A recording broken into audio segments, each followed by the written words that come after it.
সেদিন আমরা চলে গেছিলাম একটা বিয়েবাড়ির নিমন্ত্রণ পেয়ে, আর সেখানে গিয়ে তুলিকা তো খেতে বসে ঝগড়া করছে ওর ভাইয়ের সাথে। কেন শালাবাবু তো আমাদের সাথেই খেতে বসেছিল, ওকে বকছে। তার কারণ বলছে এখানে ভালো ভালো আইটেম আছে, এখানে তুই সেগুলো খাবি, সব কিছু কিন্তু খাবি না, যেগুলো বাড়িতে রোজ খাওয়া সেগুলো এখানে খেয়ে লাভ নেই।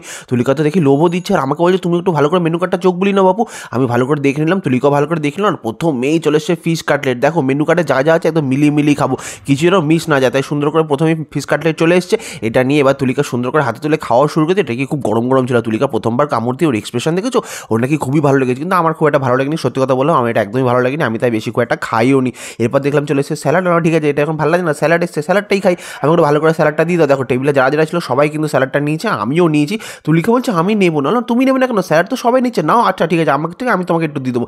বলছে না না দেবো না। আমি বলে হবে না, তুমি একটু নাও, আমি সবাই নিচ্ছে স্যালাড, তো তোমাকেও নিতে হয়। বলে আমি একটু শসার টুকরো একটু পেঁয়াজের টুকরো দিয়ে বউকে দিয়ে দিলাম। বউ বলছে নেবো না, খাবো না, কারণ এগুলো কেউ বাড়িতে রোজ খায়, বাড়িতে পেঁয়াজ খাচ্ছে, বিয়ে বাড়িতে পেঁয়াজ কেন খাবো, আমি এখানে যা যা ভালো আছে সেগুলো খাবো। যাক বাবা তুমি তাই খাও। তখনই চলে এসেছে কড়াইশুটির কচুরি। দেখো কত বড় বড় কড়াইশুটির কচুরি ছিল। আর এই শীতকালে সন্ধ্যাবেলা কড়াইশুটির কচুরি গরম গরম যদি হয়, খুবই ভালো লাগে কিন্তু খেতে। আর কড়াইশুটির কচুরির সাথে চানা মশলা দেখছো, বড় বড় কাশ্মীরি ছোলা কিন্তু ছিল ওর মধ্যে দেওয়া, আর এটা কিন্তু খেতে খুবই ভালো লাগছিল। দেখো এটা কিন্তু আমিও খেয়েছি, আমারও খুব ভালো লেগেছে। তুলিকা খেয়েছে, ওরও নাকি খুবই ভালো লেগেছে। সত্যি এটা কিন্তু খুব ভালো লাগছে। ওই ফার্স্টে ফিশ কাটলেটটা না খেয়ে এটা বেশি করে খেলে বোধহয় বেশি ভালো হতো, কিন্তু আমি তো বেশি খাবো না বাপু, একটাই খেয়েছি। কারণ এরপর তো আরও অনেক কিছু আছে, সেগুলো তো খেতে হবে নাকি, এটাকে পেট ভরলে হবে, তাই একটাই নিয়ে নিয়েছি। আর তারপর চলে সাদা ভাত। দেখো রাত্রেবেলা সাদা ভাত কিন্তু আমার খুব প্রিয়। আমি ভাবছিলাম যে সাদা ভাত থাকলে খুব ভালো হয়। তার সাথে ছিল কাতলা মাছ, কত বড় বড় কাতলা মাছের পিস দেখেছো, একদম নরম তুলতুলে মাছটা ছিল, খুবই টাটকা। আমার তো খুব ভালো লেগেছিলো। দেখো রাত্রে একটু ভাত না খেলে ভালো লাগে না খুব একটা, ভাত আমার চাই।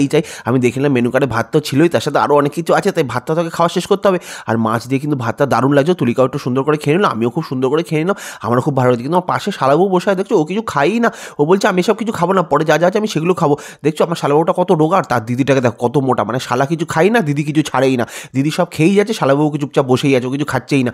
আর তারপর চলে এসে ফ্রাইড রাইস। ফ্রাইড রাইসের অপেক্ষায় তো আমি করছিলাম। আর ফ্রাইড রাইসের সাথে কি আছে দেখবে, ফ্রাইড রাইসের সাথে দেখি চিকেন চলে এসেছে, একদম বড় বড় চিকেন কষা। আর চিকেন কষার টুকরোগুলো দেখো কত বড় বড়, দেখে তো আমার হেভি লোভ লাগছিলো। দেখো সত্যি কথা বলছি, ফ্রাইড রাইসটা আমার খেতে খুব ভালো লেগেছে, চিকেন কষাটাও খেতে খুব ভালো লেগেছে, আমার তো দারুণ লেগেছে। আমার পাতে একটা লেগ পিস পড়ছে, কি দারুণ লাগছে। তুলিকা তো নিয়ে নিল, বলছে লেগ পিসটা আমাকে দাও, বললে আবার রেখে দিল। বা আমার বউ তো কি ভালো গেছে, নিজে নিল না, আমাকে দিয়ে দিল।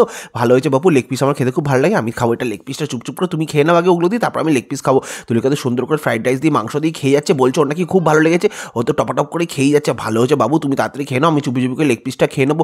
কিন্তু খেতে খেতে বলছে কি লেগ পিসটা আমি খাবো, বলে আবার নিল, কি নিও না নিও না, আমি দেখেছো আমার পাত থেকে লেগ পিসটা তুলে নিল।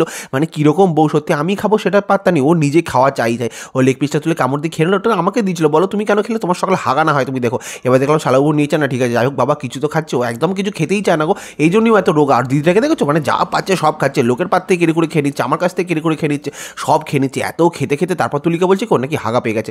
আমি জানতাম এত যখন তুমি খাবে কোথাও বসে, তখন তো পায়খানা তো পাবেই। আর ভালো হয়েছে আমার যখন এটা খাচ্ছ তুমি, লেগ পিসটা আমার তো ছিল, তুমি যখন নিয়েছো তখন আমি তো জানি এটা আমার অভিশাপ লেগেছে তোমার।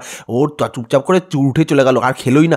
এবার দেখো এরপর কত কিছু ছিল, চাটনি পাঁপড় মিষ্টি সন্দেশ, সেগুলো তো তুলিকা পেলো না, তুলিকা তো চলে গেছে। আর তার আগে এবার বসে বসে আমি একা খাচ্ছি, আর শালাবাবু আমার সাথে বসে আছে। যাই হোক আজকে ভিডিওটা তোমাদের কেমন লাগলো অবশ্যই কমেন্ট করে জানিও। এরপর কোথাও বিয়ে বাড়ি থাকলে আমাদের নিমন্ত্রণ করুন।